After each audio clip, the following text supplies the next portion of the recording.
ఎల్ల సంగములను విడిచి జనసాంగత్యం, ధన సాంగత్యం, ప్రచార సాంగత్యం, ఈ సాంగత్యాలు విడవడమే సన్యాసానికి చాలా ప్రధానమైన విషయం. అటువంటి వాడే నిజమైన సన్యాసి. చుట్టూ జనం చేరారు అంటే సన్యాసి కాదు, సన్యాసి. జనం చేరనివ్వకూడదు. ఏకాంతం ఏకాంతం ఏకాంతం. స్వామి రామాయణ తన జీవిత చరిత్రలో రాస్తాడు. ఆయన గురువుగారట ఆయనకి ఆ యతిగా శిక్షణ ఇవ్వడానికి ఆ చిట్ట చివరి దశలో ఓ పని చేశాట. 11 నెలల పాటు కదలకుండా 6 అడుగుల పొడుగు ఉండే గుహలో పడుకోబెట్టాడు. 6 అడుగుల పొడుగు గుహ. 11 నెలలు నువ్వు బయటికి రావడానికి వీల్లేదు. ఆ పైన వచ్చిన రంధ్రం ఉంది, అందులోంచి సూర్యకిరణం పడుతుంది. ఆ వెలుగులోనే నీ కాలకృత్యాలు, నీ వ్యవహారాలన్నీ.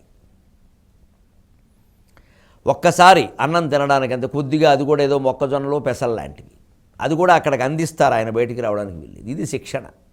గురువు అంటే అలాంటి వాడు, శిష్యుడు అంటే ఇలాంటివాడు. ఇప్పుడు గురువులు భోగాలే, శిష్యులు వాళ్ళని మించిన భోగాలు. పైగా శిష్యులు గురువుల్ని బెదిరించే స్థితికి తయారయ్యారు. ఎందుకంటే మరి వాళ్ళ లొసుగులన్నీ వీళ్ళకి తెలుసుగా. ఇంకెక్కడ శిష్యరకం, ఇంకెక్కడ గురుత్వం అండి. గురుత్వం అంటే అది, శిష్యత్వం అంటే అది. 6.5 అడుగులు దాటి ఉండదండి ఆ గుహ పొడుగు. అంతే, ఓ 3 అడుగులు వెడల్పు. అందులోనూ ఉండాలి. కాలకృత్యాలు సహా సమస్తం అక్కడి నుంచి బయటకు. అంతే. ఆహారం అక్కడికే పట్టుకొచ్చి ఇస్తారు. అది తినడం ఏమి ఇస్తే అది కొద్దిగా. తపస్సే మిగిలిందంతా. ఒకే ఒక సూర్యకిరణం పడుతుందిట కొండ గుహలోకి. ఆ సూర్యకిరణమే వెలుతురు, చీకట్లో ఉండాల్సిందే. ఇది ఏకాంతం. అటువంటి వాడు బయటకు వచ్చాక ఇంక సమాజాన్ని పట్టించుకోడు. ఇక ఎలా ఉన్నా ఒకటి. ఆయన తపస్సు చాలు. ఆ తపస్సుతో సమాజాన్ని కాపాడుతాడు. అసలు ఆయన ఉన్న చోట వానలు కురవకపోవడం, విపరీతమైన ఉక్కబోతలు, పిల్లలు మరణించడం లాంటివి ఉండవండి. అసలు యతులు నిజంగా తపస్సు చేస్తే ఉండవు. ఇప్పుడు ఇవన్నీ జరుగుతున్నాయంటే ఎవరు తపస్సులు చేయడం, ఊరికి సంచారాలే జరుగుతున్నాయి. కరెక్షన్లు, సంచారము సేకరించుట, సంచారము సేకరణ జరుగుతుంది. అంతే. అవి జరిగితే ఇలా ఉండదు. చెబుతున్నాడు స్పష్టంగా. ఎటుల మెలగనేమి, ఎట్లుండేనేమి, ఏమి చేసేనేమి, ఎల్ల సంగములను విడిచి. ముందు సాంగత్యం అసలు పనికిరాదు. మనుషులతో కలవకూడదు, మనుషులు రావాలని కోరుకోకూడదు. రోజు వస్తారు, రోజు వచ్చేవాడు రానివాడు, అసలు ఆ మాటలే ఉండకూడదు. మనకేమి సంబంధం అది? ఆయన అవసరం కోసం ఆయన వస్తున్నాడు, రాబోతూ పోతాడు. వారి కుటుంబ సంబంధ కార్యక్రమాలు కూడా మనం దగ్గరుండి జరిపించేలా ఉంటే ఇంకా యోగిత్వం ఏంటి, యతిత్వం ఏంటి? అయిపోయింది. అందుకే తపస్సులు ఉండవు, ఉన్నా పని చేయవు.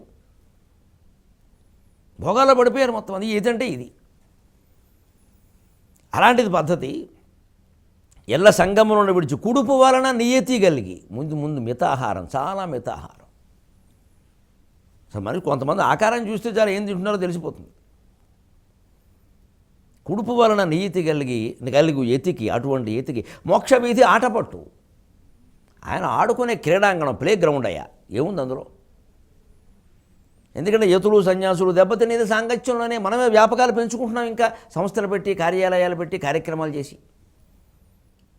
యతి సంగం వనబాలుడు ఆదరముచే ద్యాభర్త దుర్మంత్రిచే శృతిహానిం ద్విజుడు అన్వయంబు ఖలుచే క్రూరాప్తిచే శీలము ఉద్ధతిచే మిత్రత చూపులేమి కృషి మధ్యప్రాప్తిచే సిగ్గు దుర్మతిచే సంపదలు నశించు చెడునర్థంబుల్ ప్రమాదంబునన్. భర్తృహరి సుభాషితాల్లో ఏనుగు లక్ష్మణుడికి స్పష్టంగా చెబుతాడు.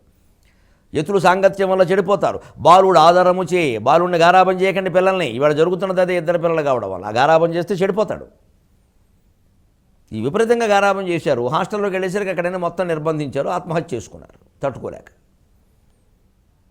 జ్యాభర్త దుర్మంత్రిచే, రాజు చెడిపోవడానికి సలహా ఇచ్చేవాళ్ళు కారణం. దుర్మంత్రి వల్ల రాజు చెడిపోతాడు. ఆ సలహా ఇచ్చేవాళ్ళు మంచివాళ్ళు అయి ఉండాలి. మంచిదైతేనే రాజు వినాలి. శృతిహానిం ద్విజుడు, నిత్యం విద్యాభ్యాసం చేసుకోకపోతే అనభ్యాసే విషం విద్య. ఎంత విద్య అయినా పోతుంది. అన్వయంబు కలుచే, ఎంత గొప్ప వంశమైనా సరే, సూర్యవంశం, చంద్రవంశం తర్వాత పుట్టిన వాళ్ళు ప్రవర్తన బాగుండకపోతే మొత్తం వంశం నాశనం. క్రూరాప్తి చే శీలము, మనంతా సత్ప్రవర్తన కలిగిన వాళ్ళమైనా కావచ్చు. క్రౌర్యం మనస్సులో ప్రవేశించిందంటే, క్రూరులతో స్నేహం చేశామంటే మన శీలం చెడిపోతుంది.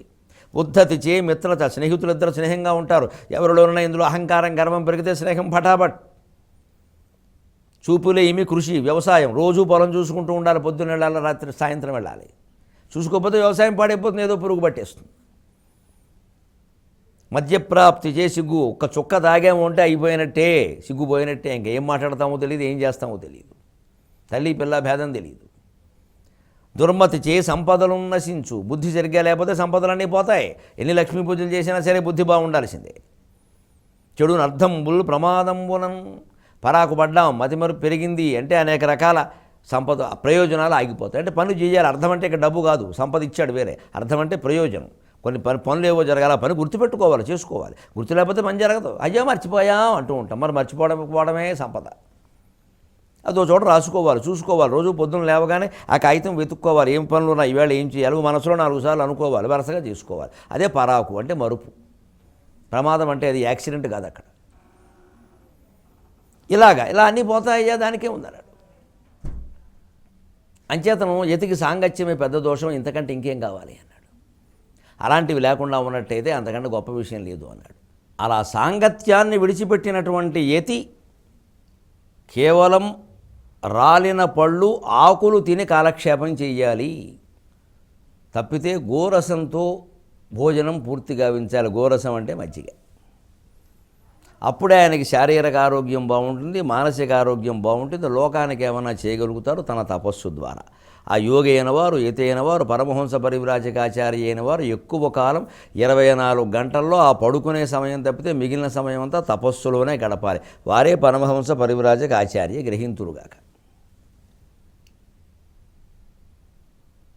ఇది పరిస్థితి. ఇప్పుడు ఇంకో ప్రశ్న.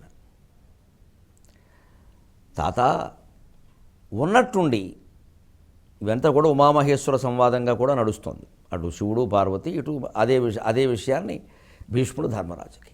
పోనీ నాథా, ఉన్నట్టుండి సిరి సంపదలు ఉన్నవాళ్ళు ఉన్నట్టుండి పేదవాళ్ళు అయిపోతారు. ఏదో జరుగుతుంది విచిత్రంగా జీవితంలో. టక్కుమని మొత్తం సంపదలన్నీ పోతాయి. దీనికి దైవానుగ్రహ లోపం కారణమా, వీరి కృషి లోపం కారణమా? గొప్ప ప్రశ్న, మనకు ఉపయోగపడే ప్రశ్న. మనకు ఉండే ధర్మ సందేహాలు వీటితో తీరిపోతాయి. ధర్మ సందేహాలు అంటే ఇవే.